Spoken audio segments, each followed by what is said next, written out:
Pixka eta nintzen korrika kasualidadez, ez? Ni futbolan ibiltzen nintzen, eta 18 urtekin eukinun lesio bastante serio bat. Eta rekuperazioaren ondoren egin ezaken lehenengo gauza korrika egitea izan zen. Eta 19 urtekin ja gogo askokin hartu nun, eta hola hasi nintzen. Lehenengo behobiak egin nituen, momentu hortan etzako distantzia oso luzea zen, igual neukan pazientzia ez dakit, baina gustu hain nituen. Eta horren ondoren, lankideak animatu ziaten urte batean egitea talaia bidea. Zala karrera bat azten dela Grosen, eta Jaizkibeletikan juten da Ondara biraino. Dago 30 kilometroko karrera bat, eta horretan nintzen, goga handiakin, reto polita zela uste nun, zaila, antzegon maitane, guatzen naiz karrera erdian, eguzki krema emateko, eta laguntzeko hor, eta nahiz eta oso horrein zitzean, eta azkeneko eta bikoa bukatu nun, oso sensazio honekin bukatu nun, egia esan da, esperientzia oso polita izan zen.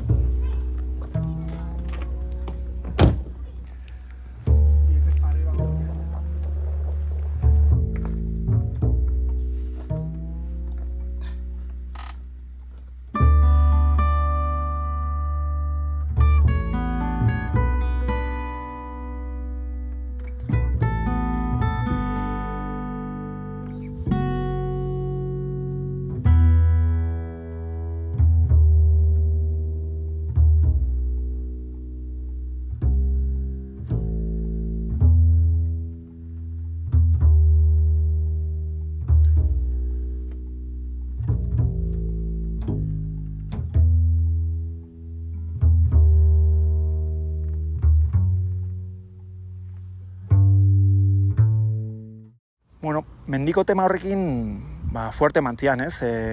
Goatzen naiz enitula nire lehenengo oporrak bakarrikan Lanzarotera buelta ematen, erdi korrika, erdi oinez, izan zen nire bakarrik egin nun lehenengo bidaia, eta oso esperientzia potentea izan zen. Asko disfrutatu nun, gauza berri bat, kirol atletikan, baita pertsona atletikan, asko mantziana. Ezin nun gelditu tema honekin, eta bideoak ikusten da, holako batean ikusi nun 2013 Transvulkaniako bideo bat. Transvulkania da La Palman egiten den karrera bat, ia irla guztiari ematen dio buelta, 73 kilometro dira, paisaje zoragarriak. Korrikalari horiek, personaje horiek baita ere interesgarriak iruditzen zitea ezkidan, eta erabaki nun hurrengo urtean egingo nula, eta hurrengo urterako apuntatu nintzen.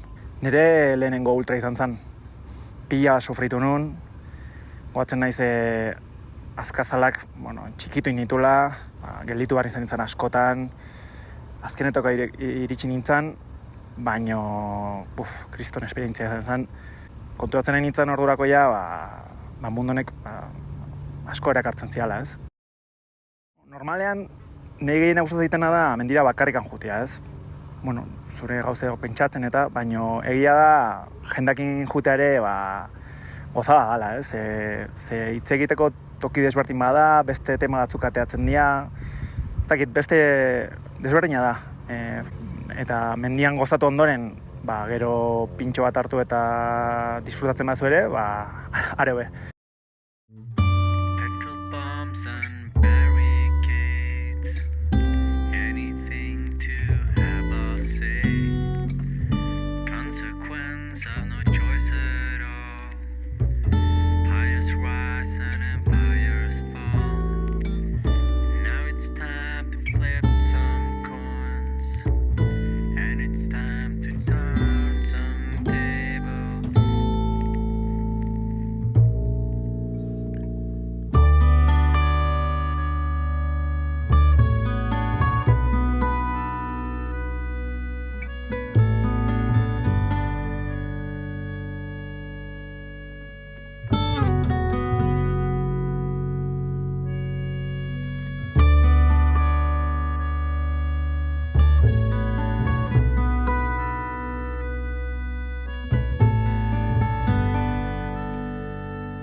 Eta zer gustatzen zait mendiateaz? Gauza asko daude ez, baino, igual nik 3 nabarmenduko nituzke. Lehenengoa, paisaia ez. Naiz eta, igual, oso nabaria dan tema, gauza bat, beti hor dagona, mendira juten zenean, naiz eta askotan, zentratua zauden zure esfortzuan eta ez arriba zapaltzeakin, batzutan gelditu eta ingurura behiratu eta asko ematen dizun gauza bada. Lanzarotera egindako bidai horren ondoren, egin ditut baita ere ez, beste hainbat eskapada, mendiarekin eta naturarekin erlazionatuak. Camino de Santiago, zatiren bateina daukat, GR11 baita ere, toki askotan ez, nun baita jun, hango paisaiekin disfrutatu, eskusa polit bada toki desberdinak ezagutzeko. Badagor, nahi asko ikusi egiten tema bat dela sentimendu bat, oso noizan behin sentitu etena mendian, eta da txikia sentitzearena, ez? Goatzen naiz lehenengo aldiz Frantzian gertatu zitzaidala eskiatzen, eta hor telesinan ginela, ikusi nun parean zeon mendia, eta bere tamaina, hortazo hartzeak, hain txiki sentitu erazi nindun, ez dakit nola ezaldu baino, sensazio polit badala hoi ez, nabaitzea etzeala ezer, mendi hauek ze handia dian, parajeak ze potenteak dian, egia esan da gauza bat, asko ikutzen nagoela, eta gertatzen denean, betiako gatzen zehala. Eta paisaita zitzeiten nahi nahizela, ez dindete alde batea utzi txindoki ez, nire mendi gogokoena, nire mendi kutxuna. Da igoera bat, nire gustatzen modoietakoa, ez? Non tontorra ikusten nahizean, oso vertikala dan, eta igotzen nahizean bitarten oso konsientezea egiten nahizean esfortzua ez? Eta zenba galditzen nahizun, eta bar. Ni beti raio bidetikan juten naiz, tximista bidetikan, eta hor pendienteak 140 iristen diala uste dut, eta esfortzu horrek beti zure tokean jartzen zaitu. Eta gero tontorra itxi eta gero, hor ikusten duzu kostatikan, aralar guztia, pasada. Egoera bat, beti disfrutatu ingo dezuna, ez? Esfortzu aldetikan, paisai aldetikan, asko gustatzen zait. Gero, mendian ibiltzearen gustatzen beste gauza bat da, nola batzutan abiadura pixkat hartu, eta hor, harri tartean eta ibiltzeko eskatzen dizun, ez dakit, dantza antzeko hori, bartzala hori improvisatzen, nun zapaldu, zapaltzetu harri batean, eta hurrengoa momentu hortan erakibarrezu zein izango dan, eta hor zoaz, ez, improvisatzen. Eta sensazio hori, oso polita da. Akit ez dela berdina, baina, nire buruan beti konparatu izan dut, surfa hor olatu bat hartzen duenarekin, sensazio hori ez. Momentu hori hortan ez dezu beste zertan pentsatzen, ezin dezulako. Kontzentrazioa zer nun zapalduarekin eta oso polita da sensazio oso bat. Eta gero, 3. puntu bezala dago nekearen kudeak eta hori ez. Beti bilo hartzea kalkulatzen azkar zoazen, poliki zoazen, ritmoa aguantatu dezakezun. Eta hor, beti konparatzen dut ez, kotxean noiz jarri gorrian horratza. Eta hor, sufritzen nahi zenean, eta ja denbora asko dara mazunean, azkenean da, pixkat azkarrago edo pixkat polikiago ibiltzea, horako zerbait ez, baino beti puntoi bilatzea, oso polita iruditzen zait, eta horrekin ere asko disfrutatzen dut. Azkenean, mendian ibiltzeak, 3 gauza hori ditu, ez? Paisaiak, dantzantzeko hori, eta nekearen kudeaketa, eta 3 artean, burua toki berezi batzutara dijo askotan, ez? Mendian askotan ez dakizu ez aste artea dan, edo igandea dan, kontzentratu azoaz gauza hauekin, eta horrek posibilitatzen du askotan gauzetan desberdin pentsatzea, ez? Alde batetikan batzutan, adibidez, ideia txiki bat eduki dezakezu buruan bueltaka, eta beste batzutan, igual arazoekin zabiltza zure bizitzan, eta laguntzen dizu pixkat horietaz aztea, eta itzultzea pixkat berrituta, zure bizitzara. Gero gertatu daiteken beste gauza bat da baita ere, eukitzazun arazo edo olakoak desberdin ikustea eta nola baitea batzutan soluzio bat aurkitzea daukazun arazo bateri edo gauzak beste erabatea ikustea eta horrekin, perspektiba horrekin beste nola baitea eramatea gauzak. Dira gauza oso positiboak nire bizitzan eta nire buruak behar ditunak.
Ultran mundu hontan beti ondo da distantzia mitiko bat dela 1.000, dela 176 kilometro.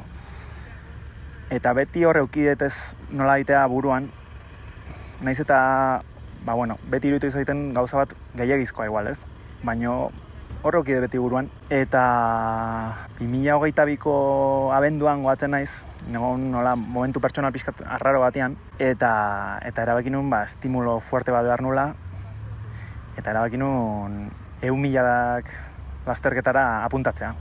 Urtarril hortan bertan, fede askori gabe, baino apuntatu nintzen baita ere munduko karrera potentenera ez, ultratalde Mont Blanc. Nola sorteoz erabakitzen den zein tokatuko zaion lasterkaitea, apuntatu nintzen, baino fede askori gabe ez. Eta zein izan zen sorpresa, tokatu intzitedanean.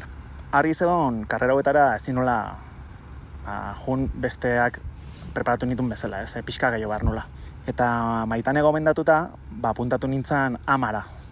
Ama da hor zentro bat, rehabilitazioak eta kirolariak prestatzen dituztenak, eta area juten hasi nintzen. Egia esan da, sentitu nintzen profesional bat bezala, eta ziur negon lagundu ingo ziala. Gero bestalde hasi nintzen nire kontura erabaki bat hartu nun Juan Maria Jimenez youtuberra ikusita, eskailerak, ascensorak ez hartzeko erabaki hartu nun. Eta berdintzait 7. pisu bat, edo berdintzait, joain beti egotzitut eskailerak edo zain tokitara egotzeko. Pentsatzen lagunduko daitela, naiz eta oso gutxi izan, karrera hauetarako. Preparaketa bezala baita ere, 2023an, jo nintzen Transvulkaniara berriro, eta egia esan da, kriston emaitza lortu nun, nire emaitza hoberena, eta 1.000 iritsi nintzen, konfiantza puntu batekin, ez, ikusten nun ondo negola, baina ez zinezko izan zen. Molestia txik bat neukan hor gluteoan beti, eta 1.000 karrenan, 30. kilometroan 1.000 neukan, eta etzi joan gutxi agora, eta 140 kilometro falta ziala, horrela jarraitza etzan ideia ona. Beraz erakin nun ustea, pena handiakin. Oraindikan UTMB egiteko neukan, eta pentsatu nun, naiz eta 1.000 ezin izan nola bukatu, beste aukera bat neukala, eta deskantsu bat hartu, entrenatzen jarraitu, eta area jo nintzen, Txamonik saldea, karrera goitea. Egia esan da, konfiantza puntu batekin berriro, ondo sentiten nintzen, eta horretean nintzen. Zigorrekin hitz egin da neukan, 100 kilometroa ditxizkeo, seguru askiz zaiena egina neukala, eta hortik aurrerakoa, erresago izango zala, beraz, area itxizkeo, posible handiak nitula. Baino, pen handiakin, hor goatzen naiz, igora nahiko potente bat zegoela, Kormailarretik gora, eta iritsi nintzen 100 kilometrotara, baino min handiakin. Pena asko eman zian, karrera guztiak, ze indarraldetik ondo nebien, baina ala izan zen. Beraz, 2 karrera eta 2 kale. Pentsatzen nuen, gogor saiatu nintzala, nire aldetik asko jarri nula, tala ere ezin izan nula, ez? Orduan, buruari bueltak hasi nintzen. Ez dakit pena merezizun berriro olako bat prestatzea, dakarren sakrifizio guztiakin, eta egia esan da, ikusten nun agian utzin bar nula ametxau. Baino berriro etorri zen, 1.000ko inskripzioan momentua, eta pentsatu nun, berriro saiatuko nintzala. Kasualidadez, apuntatuta gero, langabezian galditu nintzen. Eta karrera prestatzeko, oso desberdina izan zen dana. Pentsatu nun, nire estilorain behar nula preparaketa, nire sensaziotan oinarrituz, denbora neukan, eta ikasitako gauza guztiak etaz baliatuz, eta nire gorputzai entzun da, pentsatzen nun denbora hori neukala, eta aprobetxatu behar nula, eta posible izango zela horrela. Berriro Transvulkaniara apuntatu nintzen. Preparazio moduan, karrera politalako, nahiz eta distantzia ez izan ez da erdia, baina, Eta, nire sorpresarako, nahiz eta ni nahiko ondo sentitzen nintzen, 50 kilometroan utzi nun karrera. Eta kriston bajo jaukin nun, ze, ja ez nekin zer gehiago egin, preparatketa aldetikan uste nun sakrifizio handia egiten nahi nintzala, eta, nire buruan, hasi zen ideia 40 urtekin da, agian etzela posible izango ametxau. Utzi behar nula, sakrifizio gehiagi izala, eta nire gorputzak agian etzula hau egin nahi. 2 hilabete gelditzen zian, eta erabaki nun aurrera egin behar nula, ikasitako gauzekin aurrera egin, entrenatzen jarraitu, eta alik eta hauena egitea, enokan beste idearik. Así que hori izan plana. Iritsi izan eguna, hor behasainen, sensazio bat neukan, berriro. Lasaitasun puntu batekin joan, asko entrenatu nun, egia esan da. Eta gauza asko ikasian ditun. Orduan, behingoatik, askotan pentsatu izan duten gauza nun, izan zala, besotan niri animoak ematen zizkiaten hitzak idaztea, ez? Bat da, gauzak beti hobera egiten dutela, nahiz eta oso txarrera egin. Eta beste besoan jarri nun, eskatu nien gurasoei, baiek ere animo hitz batzu jartzeko. Banekin momentu txarretan, mezu horiek lagunduko ziatela. Izan zen karrera bat, pazientzia asko eskatu zian, ez? Gauzak ikasintun karreran zean bertan, jendeakin hitz egitenan, momentu politak ontzian, baina baita momentu oso gogorrak. Goaten nahiz, gorri gesten nola zeon lurra oso erriztakor, eta nire pazientzia hor limiteaino itxezan. Baina 46 ordu terdita gero, 15 minuto lo egin ondoren, eta hanketan 170 kilometro eta 11.000 metro positibo nitula, behasaina itxin nintzen azkenian. Oso nekatuan oski, nire guraso kantzauden nire itxoiten, eta kriston pozakin. Nik 2 metro neurtze ditut, nire belaunak oso izorratu daude, eta enaiz inoiz izan olako privilegiatu fisikorik ez. Orduan oso horro nago nitaz, eta helmugai buruzatzeak kriston poza eman zian. Eta batez ere, entrenamendu eta sakrifizio guztia horren ondoren, bake sensazio oso polit bat.